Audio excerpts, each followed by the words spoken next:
नमस्कार, आप देख रहे हैं इंडिया टीवी। आपके साथ मैं हूं मीनाक्षी जोशी। दोपहर के 3 बज रहे हैं। वक्त हो गया है राजधर्म का। साल 2026 के पहले ही हफ्ते डोनाल्ड ट्रंप ने पूरी दुनिया में उथल-पुथल मचा दी। ट्रंप के एक एक्शन की वजह से तीसरे विश्व युद्ध का खतरा मंडराने लगा। जिस तरह से ट्रंप की स्पेशल फोर्स ने वेनेजुएला में घुसकर 30 मिनट में राष्ट्रपति मादुरो को बंधक बनाया, उसने पूरी दुनिया को हैरान कर दिया। बड़ी खबर यह है कि कई देशों में मादुरो को बंधक बनाए जाने को लेकर विरोध शुरू हुआ।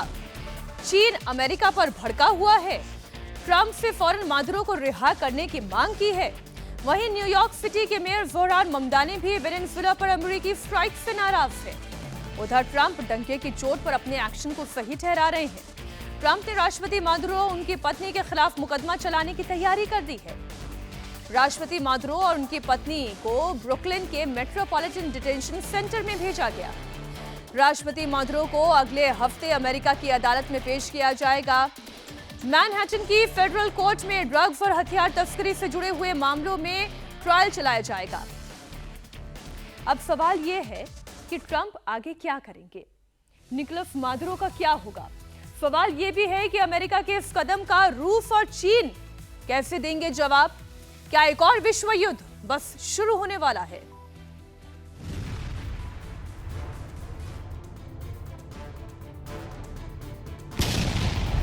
पहले एक के बाद एक 7 एयर स्ट्राइक,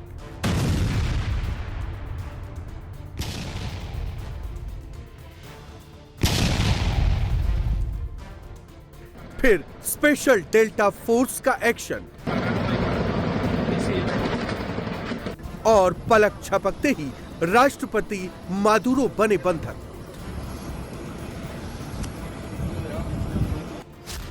तीस मिनट में ट्रंप ने कैसे वेनेजुएला के राष्ट्रपति को उठवा लिया। 30 मिनट में कैसे ट्रंप की स्पेशल फोर्स ने मादुरो को बंधक बना लिया। ट्रंप अब निकोलस मादुरो के साथ क्या करने वाले हैं? वेनेजुएला को लेकर रूस और चीन का अगला कदम क्या होगा? 2 और 3 जनवरी की दरमियानी रात को वेनेजुएला की राजधानी काराकस में जो कुछ हुआ वो ना तो इससे पहले कभी किसी ने सुना और ना ही देखा था।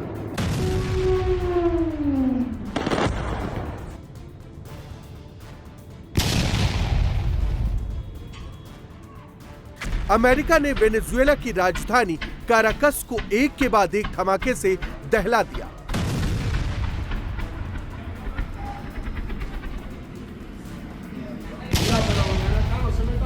ने इस मिशन को ऑपरेशन एब्सोल्यूट रिजॉल्व का नाम दिया था।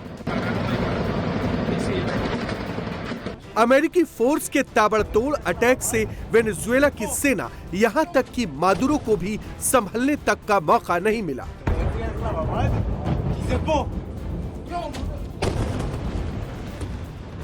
यह हमला कितना भयानक था उसकी ये ताजा तस्वीर देखिए।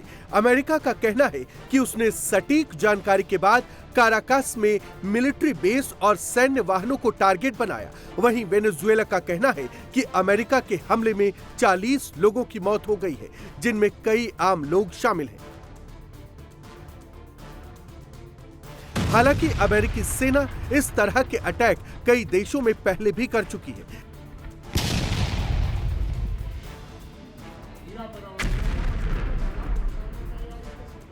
लेकिन वेनेजुएला पर हमले के दौरान अमेरिका की स्पेशल फोर्स ने जो किया वो इससे पहले कभी नहीं हुआ था। हाथ में हथकड़ी और लंगड़ा कर चल रहे ये हैं वेनेजुएला के राष्ट्रपति निकोलस मादुरो।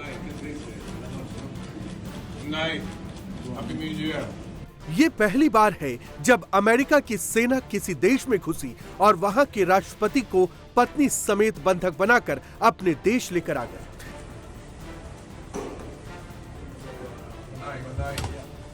इससे भी हैरान करने वाली बात यह है कि काराकास के राष्ट्रपति भवन में घुसकर अमेरिकी स्पेशल फोर्स ने मादुरो को बंधक बनाने का यह ऑपरेशन महज 30 मिनट में अंजाम दे दिया।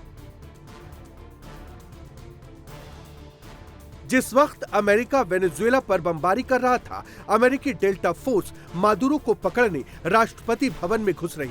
उस वक्त ट्रंप अपने दफ्तर में बैठकर ये पूरा ऑपरेशन एक टीवी शो की तरह लाइव देख रहे थे।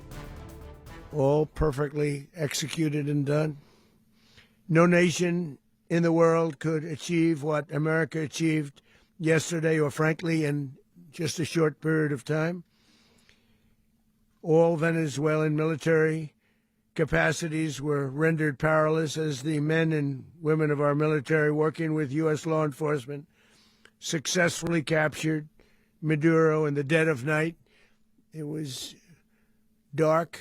The lights of Caracas were largely turned off due to a certain expertise that we have. It was dark and it was deadly. But captured along with his wife, Celia Flores, both of whom now face American justice.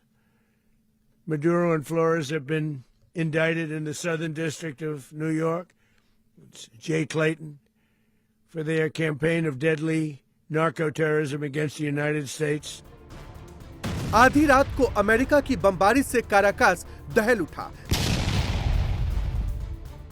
धमाका इतना तेज था कि घरों के शीशे तक टूट गए।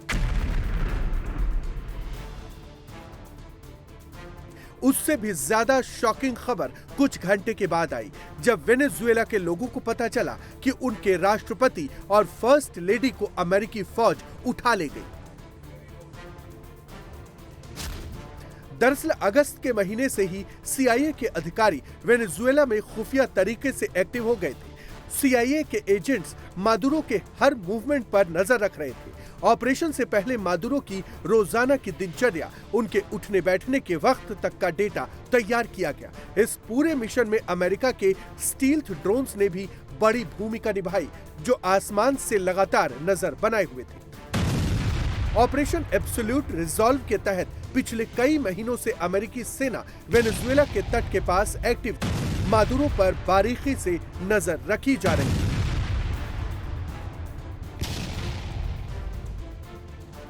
और फिर 2 से 3 जनवरी की रात के बीच ऑपरेशन शुरू हुआ। मिशन में अमेरिका के 150 से ज्यादा एयरक्राफ्ट शामिल थे। इस पूरे ऑपरेशन में अमेरिका के F-22, F-35, F-18 fighter jets, B-1 bomber, Chinook और अपाचे हेलीकॉप्टर के अलावा ड्रोन भी लगाए गए थे। जिस समय अमेरिका की स्पेशल फोर्स वेनेजुएला में घुसी, इस वक्त राजधानी काराकस की लाइटें बंद थी। रात करीब 2 बजे डेल्टा फोर्स के जवान तेजी के साथ वेनेजुएला के राष्ट्रपति भवन में घुसे। अमेरिकी सेना इतनी तेजी के साथ आगे बढ़ी कि मादुरो को कुछ करने का मौका तक नहीं मिला। डेल्टा फोर्स के कमांडोज ने सिर्फ 30 मिनट के अंदर काराकास में 7 बड़े विस्फोट करके निकोलस मादुरो और उनकी पत्नी को बंधक बना लिया। This extremely successful operation should serve as warning to anyone who would threaten American sovereignty or endanger American lives. Very importantly, the embargo on all Venezuelan oil remains in full effect. The American Armada remains poised in position, and the United States retains all military options until United States demands have been fully met and fully satisfied. All political and military figures in Venezuela should understand what happened to Maduro can happen to them, and it will happen to them if they aren't just fair, even to their people. The dictator and terrorist Maduro is finally gone, and Venezuela people are free. They're free again. It's been a long time for them, but they're free. America is a safer nation. This morning, it's a prouder nation this morning because it didn't allow this horrible person and this country that was doing very bad things to us. It didn't allow it to happen. And the Western Hemisphere is right now a much safer place to be. So I want to thank everybody for being here. America ने जिस तरह से राष्ट्रपति Maduro को kidnap किया है, उसे लेकर वेनेजुएला समेत पूरी दुनिया हैरत में है। मादुरो के बाद अब उपराष्ट्रपति डेल्सी रोड्रिग्स को वेनेजुएला का अंतरिम राष्ट्रपति बनाया गया है। काराकास में सेना के बख्तरबंद वाहन गश्त लगा रहे हैं। मादुरो की हथियारबंद मिलिशिया सड़कों पर घूम रही है। वेनेजुएला की राजधानी काराकास में लूटपाट शुरू हो गई। अमेरिका में मादुरो के खिलाफ ड्रग्स और हथियार तस्करी के मामले में मुकदमा चलाने की तैयारी की जा रही है, तो दुनिया भर में ट्रंप के इस एक्शन का विरोध हो रहा है।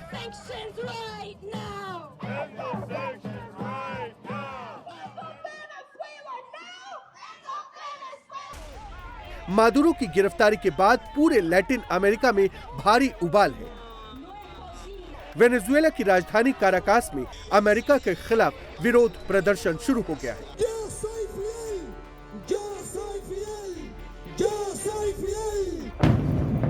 वेनेजुएला में अफरा तफरी का माहौल है, तो इधर ट्रंप ने यह फैसला सुना दिया है कि वेनेजुएला में अब क्या होगा। ट्रंप ने साफ कर दिया है कि अब वेनेजुएला अमेरिका के मुताबिक चलेगा। वेनेजुएला का तेल और वहां की सत्ता अब उनके कंट्रोल में होगी। So we are going to run the country until such time as we can do a safe, proper, and judicious transition. And it has to be judicious because that's what we're all about. We want peace, liberty, and justice for the great people of Venezuela. And that includes many from Venezuela that are now living in the United States and want to go back to their country. It's their homeland. We can't take a chance that somebody else takes over Venezuela that doesn't have the good of the Venezuelan people in mind. We've had decades of that. We're not going to let that happen. We're there now, and what people don't understand, but they understand as I say this, we're there now, but we're going to stay until such time as the proper transition can take place. So we're going to stay until such time as we're going to run it essentially until such time as a proper transition can take place. दरअसल Venezuela पर Trump की नजर कई दिनों से थी। Venezuela में दुनिया का सबसे बड़ा तेल भंडार है। 2023 के आंकड़े के मुताबिक वेनेजुएला के पास 303 बिलियन बैरल्स का ऑयल रिजर्व है, यानी अमेरिका से 5 गुना ज्यादा ऑयल रिजर्व वेनेजुएला के पास है। दूसरे नंबर पर सऊदी अरब है, जिसके पास 267 बिलियन बैरल तेल है। फिर कनाडा आता है, उसके पास 171 बिलियन बैरल और ईरान के पास 158 बिलियन बैरल ऑयल रिजर्व है। चीन बड़े पैमाने पर वेनेजुएला से तेल लेता है। दिलचस्प बात यह है कि कल अमेरिका ने मादुरो को बंधक बनाया, तो उसके कुछ घंटे पहले चीन के इस डेलीगेशन ने मादुरो के साथ मीटिंग की थी। लेकिन अब वेनेजुएला पर अमेरिका का कब्जा है। ट्रंप साफ कर चुके हैं कि अब वो अपने हिसाब से वेनेजुएला का तेल बेचेंगे। China, Russia, and Iran have interests in Venezuela. How does this operation affect your relationships with them when it comes to the oil and drugs? And Russia, with them when it comes to the oil and drugs. And Russia, Russia when we get things straightened out. But in terms of other countries that want oil, we're in the oil business. We're going to sell it to them. We're not going to say we're not going to get it. In other words, we'll be selling oil probably in much larger doses because they couldn't produce very much because their infrastructure was so bad. So we'll be selling large amounts of oil to other countries, many of whom are using it now, but I would say many more will come. क्या Maduro वाकई खतरनाक drug cartel चलाते थे? वो America के दुश्मन कैसे बन गए? मादुरो वो शख्स हैं जिन्होंने बस ड्राइवर से वेनेजुएला के प्रेसिडेंट तक का सफर तय किया। मादुरो ने कम उम्र से ही राजनीतिक दांव पेच देखे। सीढ़ी दर सीढ़ी उन्होंने सत्ता की सीढ़ियां चढ़ी, वो शिखर तक पहुंचे। लेकिन ट्रंप ने 30 मिनट में उनका पूरा साम्राज्य तबाह कर दिया। मादुरो के वेनेजुएला का किंग बनने और वहां से उनके डाउनफॉल तक की पूरी इनसाइड स्टोरी आपको मिलेगी इस एक्सक्लूसिव रिपोर्ट में। शनिवार की सुबह जैसे ही काराकास की हवा में बारूद की गंध फैली, लोगों को एहसास हो गया कि कुछ बड़ा हो चुका है। अमेरिकी सेना देश के राष्ट्रपति निकोलस मादुरो को अपने साथ लेकर गई। मादुरो की जिंदगी किसी फिल्मी कहानी से कम नहीं है। 23 नवंबर 1962 को कारारक के एक साधारण परिवार में जन्मे मादुरो कभी कॉलेज की पढ़ाई पूरी नहीं कर पाए। मादुरो ने हाई स्कूल की पढ़ाई बीच में छोड़ दी। 21 साल की उम्र में वो वेनेजुएला के लेफ्ट लीडर रहे जोस विंसेंट रेंगल के बॉडीगार्ड बन गए। पेट पालने के लिए उन्होंने सड़कों पर बस चलानी शुरू कर दी। यही वो वक्त था जब उन्होंने ट्रांजिट वर्कर यूनियन की नींव रखी। बस की स्टीयरिंग पकड़ने वाले मादुरो ने धीरे धीरे राजनीति की दिशा भी समझ ली। क्यूबा में मिली राजनीतिक ट्रेनिंग ने उन्हें ह्यूगो चावेज के भरोसेमंद सिपाही के रूप में तैनात कर दिया। 1980 के दशक में मादुरो ने क्यूबा जाकर पॉलिटिकल स्टडीज का कोर्स किया। यहां लैटिन अमेरिका के वामपंथी नेताओं को शिक्षा दी जाती थी। 1980 में वो दौर था जब तेल के दाम गिरने की वजह से वेनेजुएला की आर्थिक अस्थिरता आ गई थी। इसके खिलाफ ह्यूगो चावेज ने क्रांति शुरू की, जो आगे चलकर वेनेजुएला के राष्ट्रपति और मादुरो के गुरु बने। 1992 में चावेज ने वेनेजुएला में सत्ता पलटने की कोशिश की, लेकिन नाकामयाब रहे। इस वक्त तक मादुरो भी उनके संपर्क में आ चुके थे। 1999 में चावेज वेनेजुएला के राष्ट्रपति बने और अगले ही साल मादुरो भी वेनेजुएला की नेशनल असेंबली के मेंबर बन गए। धीरे धीरे मादुरो चावेज के भरोसेमंद बनते चले गए। 2005 में वेनेजुएला की नेशनल असेंबली में प्रमुख बने और 2006 में चावेज ने उन्हें अपना विदेश मंत्री बनाया। इसी दौरान मादुरो एक बार भारत के दौरे पर आए, किसी राजनीतिक यात्रा पर नहीं बल्कि अपने गुरु का आशीर्वाद लेने। निकोलस मादुरो सत्य साईं बाबा को अपना गुरु मानते थे। 2005 में वो आंध्र प्रदेश के पुट्टपर्थी में प्रशांति नीलियम आश्रम दर्शन के लिए आए थे। मादुरो के करीबी बताते हैं कि सत्य साईं बाबा की एक बड़ी तस्वीर उनके ऑफिस में भी लगी थी। 2011 में जब सत्य साईं बाबा की मृत्यु हुई, तब वेनेजुएला ने एक दिन का राष्ट्रीय शोक घोषित किया था। उस समय मादुरो विदेश मंत्री थे। मादुरो के पिता जीसस निकोलस वर्कर्स के ट्रेड यूनियन के लीडर थे। मां टेरेसा हाउसवाइफ थी, जो वेनेजुएला के ही पड़ोसी देश कोलंबिया की रहने वाली थी। यहीं उनकी शादी जीसस निकोलस से हुई और दोनों वेनेजुएला आ गए। आगे चलकर यह बात मादुरो के राजनीतिक करियर का एक बड़ा रोड़ा बनने वाली थी। जून 2011 में चावेज को अपने कैंसर का पता चला। 8 दिसंबर 2012 का दिन वेनेजुएला के कैंसर पीड़ित राष्ट्रपति ह्यूगो चावेज और उनके करीबी निकोलस मादुरो लोगों के सामने टीवी पर आए। चावेज 2 महीने पहले ही हेनरिक कैप्रिल्स को हराकर चौथी बार वेनेजुएला के राष्ट्रपति बने थे। चुनाव के दौरान उन्होंने कैंसर की बात छिपाई। अपने संदेश में चावेज ने निकोलस मादुरो को अपना उत्तराधिकारी घोषित कर दिया। 3 महीने बाद ही चावेज की मौत के बाद मादुरो अगले राष्ट्रपति बने। काराकास की सड़कों पर बस चलाने वाला शख्स देखते देखते सत्ता के शिखर तक पहुंच गया। वेनेजुएला के कानून के हिसाब से वहां जन्मा व्यक्ति ही देश का राष्ट्रपति बन सकता है। मादुरो की मां का जन्म और उनके माता पिता की शादी कोलंबिया में होने की वजह से विपक्षियों ने उनके राष्ट्रपति बनने पर आपत्ति जताई। मामला सुप्रीम कोर्ट तक गया और 2016 में कोर्ट ने अपने फैसले में कहा कि मादुरो का जन्म कोलंबिया नहीं बल्कि काराकस में ही हुआ है। इसके बाद 3 और राष्ट्रपति चुनावों में मादुरो की जीत हुई। हर बार विपक्षी दलों ने चुनाव में धांधली और गैर कानूनी तरीके से सत्ता हथियाने का आरोप लगाया। 2002 में ह्यूगो का तख्ता पलट करने की कोशिश हुई थी। इसमें अमेरिका का नाम आया था। मादुरो के दौर में अमेरिका वेनेजुएला को लेकर और सख्त हो गया। 2017 में अमेरिका ने वेनेजुएला पर कई सैंक्शन लगाए। 2019 में अमेरिका मादुरो को वेनेजुएला का राष्ट्रपति नहीं मानता है। इसी साल अमेरिका ने मादुरो को नार्को टेररिस्ट यानी अवैध ड्रग्स का धंधा करने वाला आतंकी करार दिया। बीते कुछ महीनों में अमेरिकी नेवी और एयरफोर्स के जवानों ने वेनेजुएला से आने वाले जहाजों पर करीब 25 हमले किए। इनमें कम से कम 90 लोगों की मौत हुई। अब मादुरो अमेरिका की कैद में है। उनके पकड़े जाने के बाद फिलहाल ये साफ नहीं है कि वेनेजुएला का अगला नेता कौन होगा। जब तक वहां हालात पूरी तरह ठीक नहीं हो जाते, सत्ता का सही तरीके से बदलाव नहीं हो जाता, तब तक वेनेजुएला की जिम्मेदारी अमेरिका अपने हाथों में रखेगा।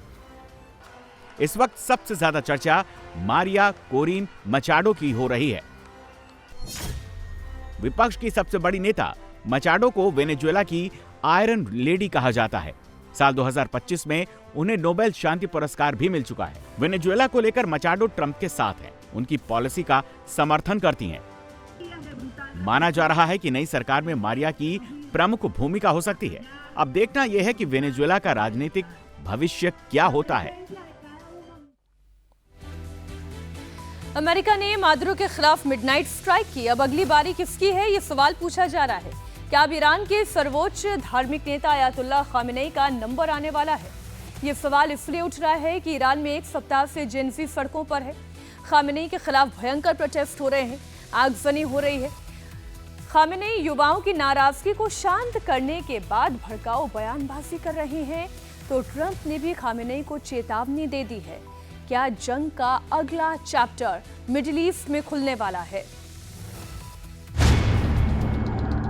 मादुरो का गेम ओवर, अब ईरान की बारी।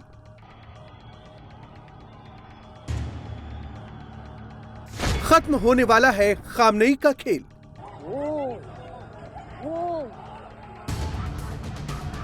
ईरान में जेनजी को ट्रंप का खुला समर्थन। बौखलाए खामेनेई, प्रदर्शनकारियों को धमकी। हम प्रदर्शनकारियों से बात करते हैं, अधिकारियों को उनसे बात करनी चाहिए, लेकिन दंगाइयों से बात करने का कोई फायदा नहीं है। दंगाइयों को उनकी जगह दिखानी होगी। ईरान में खामेनेई के खिलाफ जेनजी का गुस्सा बढ़ता ही जा रहा है।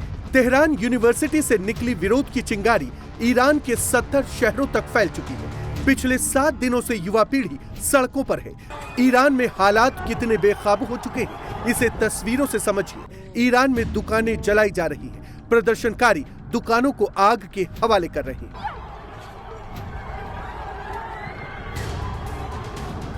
ईरान में शहर शहर पुलिस पर पेट्रोल से हमले हो रहे हैं।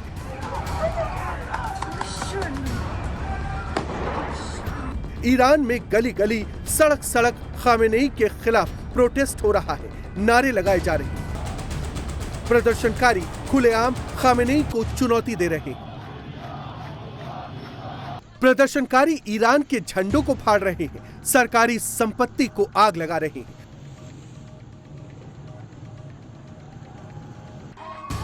शिराज यूनिवर्सिटी में भी युवाओं ने ईरान का झंडा जलाया, तानाशाह मुर्दाबाद के नारे लगाए।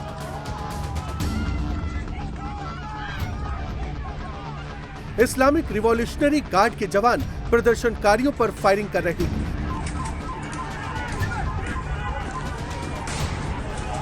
पूरा ईरान इस वक्त अराजकता की चपेट में है। हालात सुधरने का नाम नहीं ले रहे।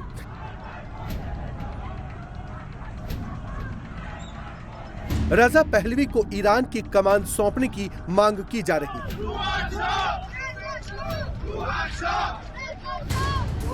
लेकिन ईरान की कठमुल्ला सरकार युवाओं की मांग मानने की बजाय उन पर फायरिंग कर रही है। पिछली रात ईरान में प्रदर्शनकारियों पर हुई फायरिंग में 2 लोगों की मौत हो गई। कौम शहर में ग्रेनेड फटने से एक युवा की जान चली गई। वहीं तेहरान से 370 किलोमीटर दूर हारसीन में रिवॉल्यूशनरी गार्ड की फायरिंग में एक प्रदर्शनकारी की मौत हो गई। ईरान में अभी तक 15 प्रदर्शनकारियों की मौत हो चुकी है। जिस कौम शहर में प्रदर्शनकारी की मौत हुई, वहां और हमदान शहर पर प्रदर्शनकारी कब्जा कर चुके हैं।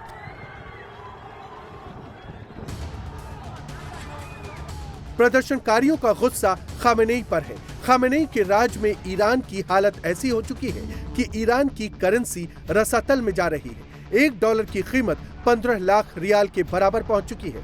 खामेनेई प्रदर्शनकारियों को समझाने की बजाय उन्हें धमकी दे रहे हैं।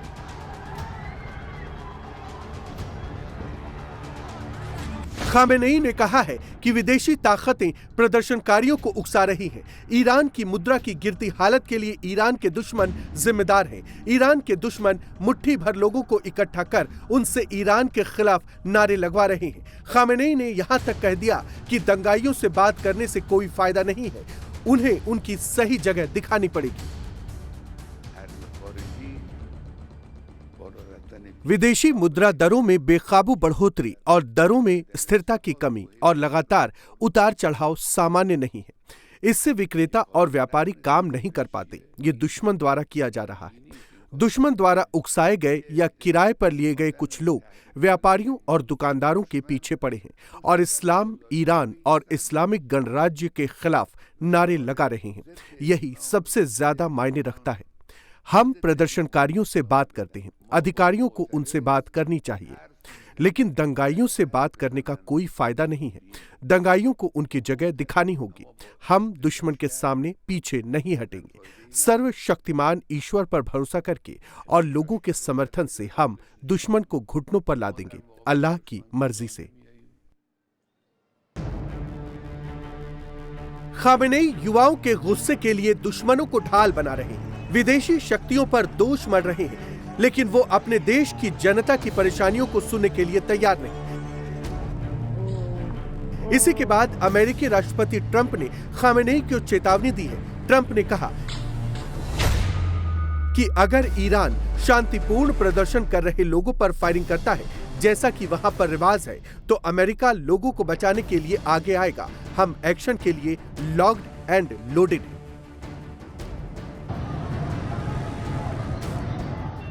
ईरान में खामेनेई ने न केवल लोगों को डरा धमका कर राज किया है, उन्होंने वहां पर लोकतंत्र भी खत्म कर दिया है।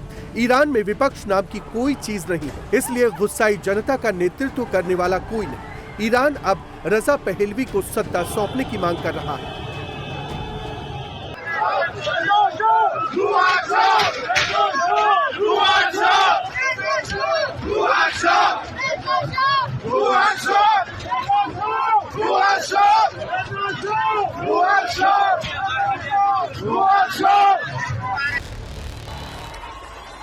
खामेनेई के खिलाफ केवल युवाओं ने ही नहीं, महिलाओं ने भी मोर्चा खोल दिया है। जिस खामेनेई ने ईरान की महिलाओं पर तमाम बंदिशें लगाई, उनके तमाम हक छीन लिए, हिजाब और बुर्का पहनना अनिवार्य कर दिया, अब वही महिलाएं सड़कों पर उतर चुकी हैं, हिजाब हटाकर प्रोटेस्ट कर रही हैं। ईरान में इसके पहले सबसे बड़ा प्रदर्शन एक ईरानी महिला की बगावत के बाद हुआ था।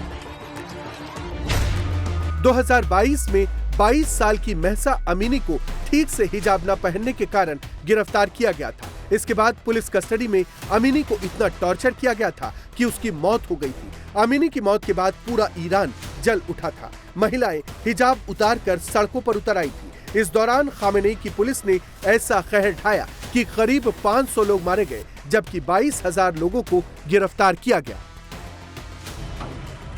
ईरान के लोगों में उबाल किस कदर है, इसे समझिए। ईरान के 31 में से 25 राज्यों में विरोध की आग फैल चुकी है। अभी तक 170 जगहों पर प्रदर्शन हो चुके हैं। खामेनेई की पुलिस अभी तक 580 से अधिक प्रदर्शनकारियों को गिरफ्तार कर चुकी है। लेकिन इस बार ईरान की जेनजी आर पार की लड़ाई के मूड में है। अगर खामेनेई ने इसे नहीं समझा, तो ट्रंप दूसरी बार ईरान पर मिसाइल और बम बरसाने के लिए तैयार है। केवल खामेनेई की नींद नहीं उड़ी है, पाकिस्तान का फर्जी फील्ड मार्शल मुल्ला मुनीर भी घबराया हुआ है। भारत के बढ़ते हुए सैन्य ताकत ने उसकी नींद उड़ाकर रखी हुई है। मुनीर को सपने में भी भारत के ब्रह्मोस और पिनाका की दहाड़ सुनाई देती है और घबराहट में पाकिस्तान ने तैमूर मिसाइल का परीक्षण किया। लेकिन क्या तैमूर भारतीय ब्रह्मास्त्र, ब्रह्मोस, पिनाका, S-400 के सामने टिक पाएगा? इस रिपोर्ट से समझिए।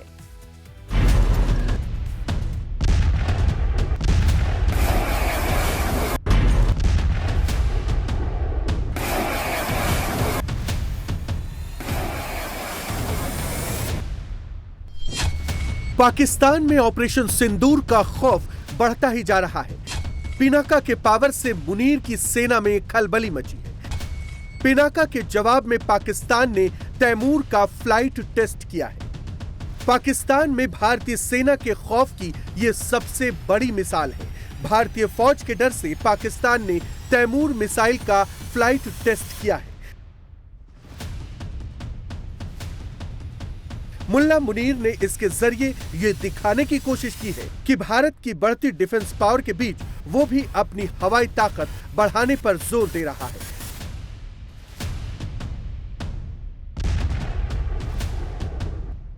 पाकिस्तानी सेना ने दावा किया है कि इस मिसाइल को देश में ही बनाया गया है और इसकी फ्लाइट टेस्ट पूरी तरह से सक्सेस रही है। पाकिस्तान ने अपने स्वदेशी तैमूर वेपन सिस्टम का उस वक्त टेस्ट किया है जब कुछ दिन पहले ही भारत ने पिनाका रॉकेट सिस्टम के अपग्रेडेड वर्जन का सफल परीक्षण किया था।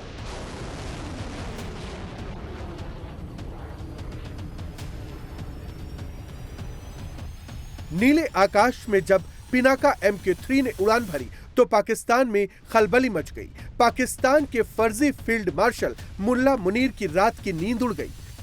तैमूर मिसाइल के फ्लाइट टेस्ट को पाकिस्तान बड़ी कामयाबी बता रहा है। पाकिस्तान के एरोस्पेस और डिफेंस प्रोग्राम की बड़ी उपलब्धि मानता है। लेकिन हकीकत यह है कि ऑपरेशन सिंदूर के बाद जब से भारत ने चेतावनी दी है कि यह ऑपरेशन खत्म नहीं हुआ है बल्कि कुछ समय के लिए रोका गया है, तो पाकिस्तान के आर्मी चीफ मुल्ला मुनीर समेत वहां के हुक्मरानों की बेचैनी बढ़ गई है। और यही वजह है कि भिखमंगे पाकिस्तान को डिफेंस में पैसा लगाना मजबूरी बन गया है। पाकिस्तान ने दावा किया है कि Taimur air launched cruise missile है जो करीब 600 किलोमीटर की दूरी तक जमीन और समुद्र में मौजूद ठिकानों को निशाना बना सकती है। इस मिसाइल में आधुनिक नेविगेशन और गाइडेड सिस्टम लगाए गए हैं। इसे बहुत कम ऊंचाई पर उड़ने के लिए तैयार किया गया है, जिससे ये हवाई और मिसाइल डिफेंस सिस्टम से बचती हुई अपने टारगेट तक पहुंच सकती है। पूरी दुनिया को ये मालूम है कि मिलिट्री पावर में भारत और पाकिस्तान की कोई तुलना नहीं है। भारत की मिलिट्री ताकतों के सामने पाकिस्तान कहीं नहीं टिकता। ऐसे में अगर पाकिस्तान के इस दावे को मान भी ले तो इससे भारत का कुछ नहीं बिगड़ सकता। पाकिस्तान प्रोपेगेंडा फैला रहा है कि तैमूर मिसाइल भारत के S-400 एयर डिफेंस सिस्टम को भेद सकती है, लेकिन पाकिस्तान के इस दावे में कोई दम नहीं। S-400 को खास तौर पर लो फ्लाइंग क्रूज मिसाइलों को इंटरसेप्ट करने के लिए डिजाइन किया गया है। भारत ने सिर्फ S-400 पर निर्भरता नहीं रखी है, बल्कि बैलिस्टिक मिसाइल डिफेंस के साथ multi layered air defence system बनाया है। ऐसे में तैमूर भारत की सुरक्षा कवच को नहीं भेद सकती। पाकिस्तान ने जो गेम चेंजर की थ्योरी फैलाई है वो सिर्फ साइकोलॉजिकल दबाव बनाने की रणनीति भर है।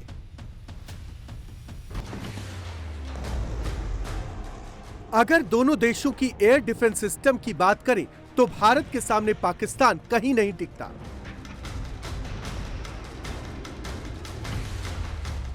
भारत का S-400 एक साथ 100 टारगेट को ट्रैक कर सकता है। पाकिस्तान का HQ-9 एक साथ 100 टारगेट को ही ट्रैक कर सकता है। S-400 एक बार में 36 टारगेट को हिट कर सकता है, जबकि HQ-9 एक बार में सिर्फ 10 टारगेट को ही निशाना बना सकता है। S-400 की रडार डिटेक्शन रेंज 600 किलोमीटर है, तो पाकिस्तान के HQ-9 की रडार डिटेक्शन रेंज 150 से 200 किलोमीटर है। S-400 के जरिए 40 से 400 किलोमीटर रेंज तक दुश्मन के टारगेट को हिट किया जा सकता है। पाकिस्तानी HQ-9 25 से 125 किलोमीटर रेंज तक दुश्मन के टारगेट को हिट कर सकता है। ऑपरेशन सिंदूर में पूरी तरह से मात खाने के बाद पाकिस्तान अब पूरी तरह से खौफ में है। पाकिस्तान के आर्मी चीफ मुल्ला मुनीर को दिन रात डर सता रहा है कि भारतीय सेना कभी भी उस पर हमले कर सकती है। पाकिस्तान के हुक्मरानों समेत वहां की आवाम को भी लग रहा है कि भारत जंग की पूरी तैयारी कर रहा है। यही वजह है कि पिछले दिनों जब विदेश मंत्री एस जयशंकर की पाकिस्तानी संसद के स्पीकर अयाज सादिक से मुलाकात हुई तो उसे लेकर भी पाकिस्तान में खौफ है। उस पर भी पाकिस्तान में बहस छिड़ गई है। भारत के जिस अपग्रेडेड पिनाका रॉकेट सिस्टम के जवाब में मुनीर ने तैमूर का परीक्षण किया है, वो भी भारतीय बाहुबली पिनाका MK3 के सामने कहीं नहीं टिकता। पिनाका MK3, जिसे LRGR-120 के नाम से भी जाना जाता है, ये भारत का स्वदेशी लॉन्ग रेंज गाइडेड रॉकेट है। पिनाका का ये नया अवतार कई गुना दूर से कहीं ज्यादा सटीक प्रहार करने में सक्षम है। पिनाका टैंक की तरह multi barrel rocket launcher system है। इसके नए वर्जन MQ3 की रेंज 120 किलोमीटर तक है। यह सिस्टम इतना तेज है कि 44 सेकंड में 12 रॉकेट दाग सकता है। इसके रॉकेट की रफ्तार 5700 किलोमीटर प्रति घंटा से भी ज्यादा होती है, यानी 1 सेकंड में 1.5 किलोमीटर से ज्यादा दूरी तय कर सकता है। आधुनिक जीपीएस और नेविगेशन सिस्टम की वजह से पिनाका का यह नया वर्जन अपना निशाना नहीं चूकता, जबकि पाकिस्तानी तैमूर सिस्टम में ऐसी खूबियां नहीं हैं। पाकिस्तान भी इस बात को बाखूबी जानता है कि वो भारत की डिफेंस ताकत के सामने कहीं नहीं टिकता, लेकिन अपनी आवाम को गुमराह करने के लिए ऐसी हरकतें करता रहता है।